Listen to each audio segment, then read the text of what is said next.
The biggest night is coming.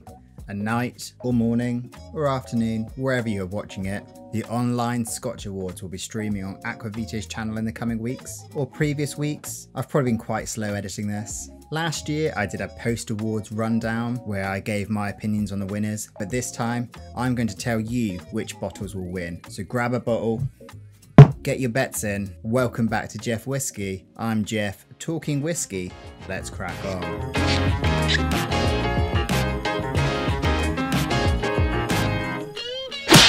GWhisky. The online Scotch Whisky Awards are coming round for their third year, and the award ceremony is Saturday the 4th of November at 6 PM BST, but I'll put all the links and information down below. This year I was honoured to be a contributor again. I'm still not allowed in the core first group, but I imagine there's like a rule of no slappers allowed or something. I don't know what I'm doing here. Let me in. Hopefully I've timed this video to drop just as the voting's closed, as I don't want to lead or coerce anyone, but as you know, the OSWAs is pretty bulletproof. They're like super transparent, public focused. Saying that, I think this video may drop just before voting closes, so if that's the case and you've not voted, stop watching this, go vote now. I'll wait here.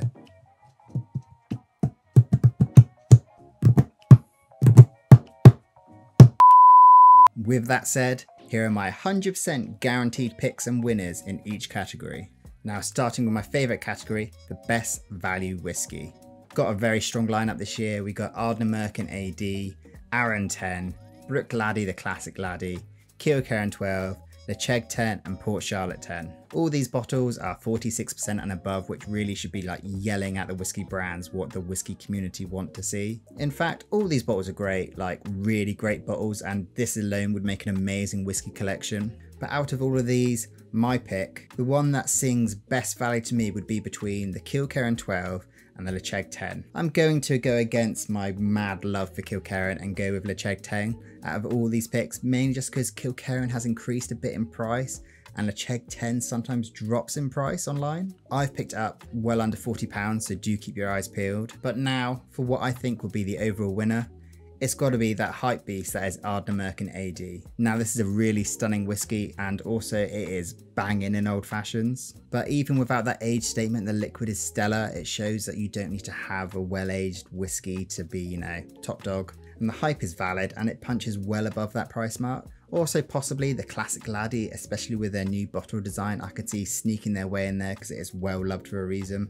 So on to the next category, best blended whiskey. We've got Chivas Regal 18, Cutty Sark Prohibition, let's just stop there, Dewar's Double Double 21, Johnny Walker Black, McLean's Nose and Thompson's Bros TBBSW 6-year-old. Of course my pick would be Cutty Sark Prohibition. I unashamedly love it. It's the reason I started this channel. Maybe I'm kind of fearing that I've heightened it too much in my head now, so I'm gonna have to get another bottle and return to it. I feel that Chivas Regal 18 seems really out of place. Like it's good, but not great. Again, same with the Dewar's Double Double. I would guess it's between the Nose and the Bros. So I'm going to go with Thompson's Bros getting the win here, as they're just putting out great stuff. Why have I still got this bottle here? It's interrupting my hand room. I've just seen how long this recording is already, so let's steam through to the next category. Best blended malt whiskey. So we got Douglas Lang's Big Pete, Campbelltown Lock, Compass Box No Name, Compass Box Orchard House, Douglas Lang's The Gauldrons, and another Thompson Bros, this one the SRV5 8-year-old. So we got a couple of Douglas Langs, a couple of Compass Boxes, and a couple of Campbelltown blends. For this, it's quite easy. Great whiskies, but my winner will be Orchard House. I really love this whiskey. It is so good, great value, often pops up on offer, and I will do a review soon, but I wanted to let the hype die down first, because that's how you should do YouTube. In fact, I can see this bottle being the winner overall, closely followed by Campbelltown Lock, but I think Compass Box has got the bottle into more hands. So on to the next one, best non-malt whiskey. So we've got Blue Spot 7-year-old, Elijah Craig Barrel Proof, Jack Daniel's Single Barrel Barrel Proof, Loch Lomond Single Grain Peated, Wild Turkey 101, and Wild Turkey Rare Breed. Now this is a tough category. It really surprised me to see that Jack Daniel's there. I had one of their single barrel bottles and it was just like cherry coke in a fancy bottle. I am an uncultured swine though. Blue Spot seems a bit too pricey for me, and I've got a bit of a strange relationship with the Loch Lomond peated single grain. So for me, my vote would be Wild Turkey 101. This is a great punchy whiskey, great neat, great in a tumbler with ice, great in a cocktail. But I think either that or the Loch Lomond single grain will win. And this is mainly due to the fact that it's been able to be in a lot of folks' hands and it's a low price. And that's also due to, I think the majority of folk watching and voting are a bit Scotch leaning. Maybe I'm wrong. The best thing with the OSWAs is they like give that information out as well when they ask you to vote. If you're still not voted, ignore me, vote now. On to the next category, we've got Best Distillery. Ardnamurchan, Merkin, Ben Romack, Bruichladdich, Glen Scotia, Loch Lomond and Springbank. This one is a tough one. Bruichladdich are doing great things and there's also a great chap working on their socials. They've also got a great new look for a cool product. Ben Romack, the bad boy of Speyside, there's a lot of love behind it. Ardnamurchan doing brilliant things for a new distillery. It's connecting with the whiskey community and just putting out stellar stuff. Loch Lomond again, connecting with the community, making positive steps with their new releases. But for me, I think my pick will have to be Ardnamurchan, a distillery for whiskey lovers run by whiskey lovers. Like, it's unoriginal jumping on the hype train, but the train is running for a reason. Yet, I think the overall winner, to the shock of no one, will be Springbank. I don't think I need to discuss why.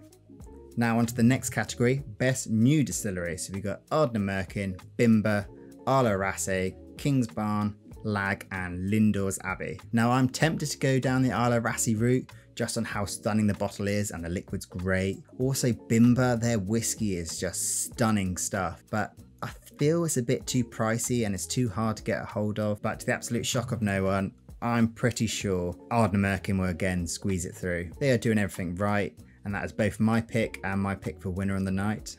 Of course, I'm looking forward to being proven wrong. So to the category I know the least about, Best Independent Bottler. So we've got Cadenheads, Gordon and MacPhail, North Star Spirits, Signatory Vintage, SMWS and Thompson Bros. This year I feel I've tried at least 2 bottles from each of them, so I feel more qualified to say my opinion, which we all know, my opinion is always correct. The one that I've been most impressed with is Thompson Bros, and I think my pick will be them solely due to how they are providing fantastic value bottles. SMWS has a huge following and I'm sure with that amount of members it could swing it, but also Cadenheads has a cult following. It's a real tough one, but I think Signatory may take it again for the 3rd year in a row. Now to a very exciting category, Best World Whisky. We've got Blue Spot 7-year-old, Indri Trini 3-wood, Cavalan Solist Vinho Barrique, nailed it, Nika Yochi Non-Age Statement, Powers John Lane 12-year-old and Wild Turkey Rare Breed. Bead? Come on, it was going so well. Wild Turkey Rare Breed. I'm surprised there's no Redbreast following the 15-year-old winning for the last 2 years. And I feel like this is a strange category, especially with the Cavalan being at a £200 plus bottle and it's had to get a fair few votes to get this far. Maybe not everyone's just as cheap as I am. My vote would be Powers John Lane, even if the bottle design is nowhere near as good as it once was. I can see Wild Turkey Rare Breed coming in at a close second, but I think Indri Trini 3-wood will take it. Currently it's a very hot bottle and been on offer in a few places and it provides like a really good bang for a buck. So let's fly to the big category. Some would say the biggest one of the night, Best Scotch Whisky 2023. So we've got Ben Romack Cask Strength, we got Bunnahabhain 12 Cask Strength, Glen Scotia Victoriana, the Chegg 18, Port Charlotte 10 and Springbank 10. So the previous winners was Arran 10 in 2021 and Glen Scotia Victoriana last year. I don't think Victoriana will take it for the 2nd year. It's good, but for me, I don't think it's the greatest Scotch. Out of all these, my pick is Le Chegg 18, an absolutely amazing whiskey, which the price hasn't gone wild, and even with that age statement, it's like a real good value, great whiskey. But to which one I think will win, it's a tough one. Of course, Springbank has that massive fan base. Springbankers? Ben Romack Cask Strength is brilliant, and so is Port Charlotte 10. I would say Port Charlotte 10 is the most accessible in terms of both price and quantity, which I can see help swing in it, but this year I'm going with Buna Harbin 12, cash strength winning. There's lots of fans on social media. The standard Buna 12 has lots of fans, and this is a release for the more hardcore enthusiasts. Now, this is all just my thoughts. I'm most likely completely wrong, but I want to know if you think my predictions are right, and more importantly, have you voted? If not, go do it now. Like right now. Well, like and comment on this video, then go. Right now. Make sure nothing influences your vote, and let's see what the wonderful whiskey folk pick in what I think is the most open and reflective whiskey awards. But on that note, all the best and cheers to the OSWAs.